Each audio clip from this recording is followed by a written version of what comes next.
Most technical professionals hit a wall when they step into management.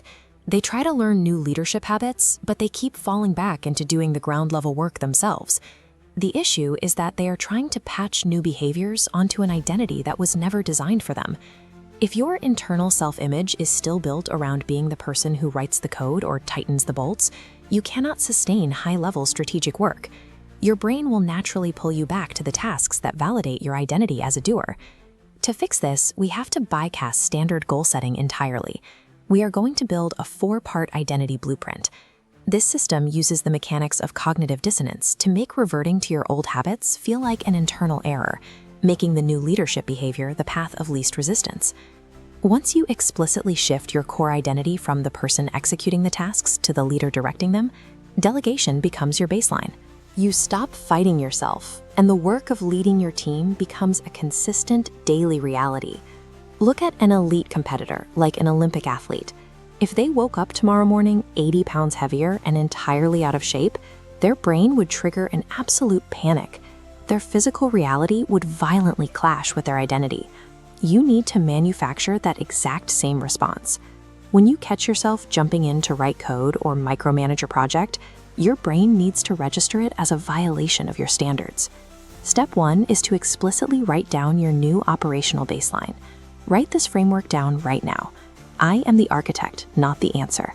I am the kind of person who empowers my team. Notice that this is in the present tense.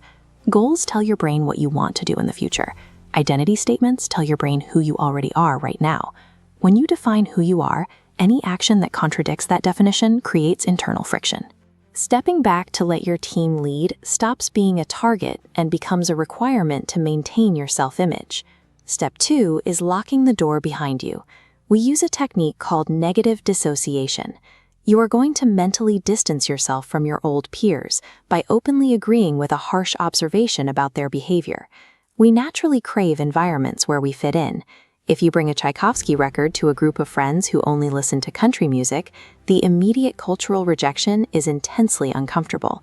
You want to use that discomfort to stay away from your old habits. To do this, you need to articulate exactly why managers who do the technical work themselves are failing.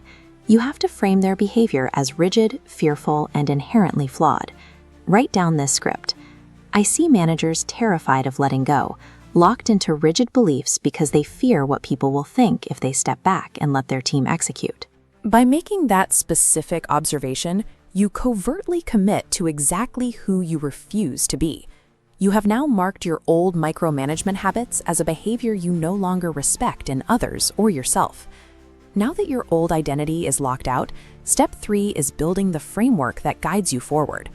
Think of it as a hallway. We are going to construct 2 psychological walls that guide your movement. The left wall is social anxiety. This is the public commitment you make to your team. You tell them openly that you are stepping back to let them lead, which ensures you face immediate social rejection if you go back on your word. This boundary only holds if it is visible to others. A highly public declaration is necessary.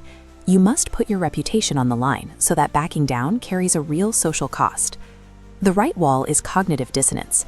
If you try to jump back into the technical work, you feel the friction of violating your written architect identity. You have created an environment where your brain seeks the path of least resistance, walking straight down the middle of the hallway into the relief of your new behavior. Step 4 prepares you for the inevitable pushback. Every identity has a baseline comfort zone. Think of it as an internal thermostat set to 68 degrees. This is the level of success you are used to. Define your numbers. Your 68 degrees is your current status as a reliable technical doer.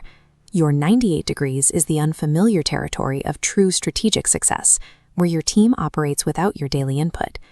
As you succeed and approach that 98-degree mark, your brain may trigger its internal air conditioning. It senses you have wandered too far from your old identity and starts cooling your drive to help you get back to normal. You need to document how your AC operates. Write down your specific method of self-sabotage, like I will start questioning minor design choices, and explicitly label it the AC. By explicitly predicting your own sabotage, you strip away its power. What feels like an instinctive panic is reduced to a predictable system error, allowing you to endure the discomfort and maintain your progress. Look at the document you just built. You do not have a fragile list of goals to review at the end of the month. You have a psychological framework designed to guide your daily decisions.